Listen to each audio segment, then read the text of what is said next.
High heels were not invented by women. They were invented by butchers. Yes, ordinary butchers. Let me explain what blood on the floor has to do with. Let's start in ancient Egypt, around the year 1500 BCE. On tomb walls, archaeologists find strange images, butchers wearing raised heels while cutting up livestock. Why would a butcher need heels? It's simple. The slaughterhouse floor is constantly soaked in blood and fat. The heel lifts the foot above the mess. History's first use of the heel wasn't fashion at all. It was basic workplace hygiene. 2,500 years pass. Persia, the 10th century CE.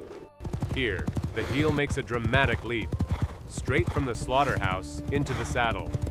Persian cavalrymen wear boots with a thick heel to keep their foot locked firmly in the stirrup.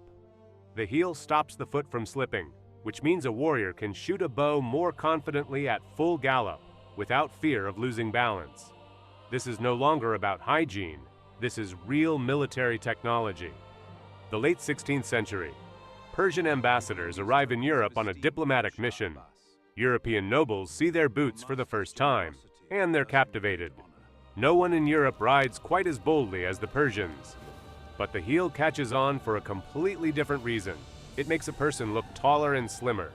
Within just a few years, a piece of military gear transforms into a symbol of status, power, and elegance. Now let's travel to Venice, a little earlier in time, the 15th and 16th centuries. Here, noblewomen wear chopines, wooden platforms that sometimes reach 50 centimeters in height. The official reason is protecting an expensive gown's hem from the filth of Venetian streets. But that height comes with an unexpected downside. Walking in chopines alone is nearly impossible. Noble women literally needed two servants holding their arms at every step, like living handrails. The 1670s. France. King Louis XIV, only slightly taller than average for his era, dreams of looking more majestic than anyone else. He starts wearing heels 10 centimeters tall, painted bright red. Soon he issues a formal decree. Only courtiers with the king's personal permission are allowed to wear red heels. The heel becomes more than footwear. It becomes an actual pass into high society. This, by the way, is where the English phrase well-heeled, meaning wealthy, comes from. The late 18th century brings a sharp turning point. After the French Revolution, aristocratic splendor becomes deadly dangerous, quite literally. Overdressed nobles could be spotted in a crowd by their heels and wigs alone, and it often cost them their heads. Men rushed to switch to practical flat footwear, symbolizing reason, modesty, and civic equality. From this moment on, the heel becomes locked into women's fashion alone for a good century and a half. The mid-19th century. Victorian England, an age of strict morals. And it's here that the heel unexpectedly returns, but now strictly as part of women's footwear. Society considers a high heel almost improper. It emphasizes a woman's walk and the shape of her leg, which feels far too revealing for such a conservative era.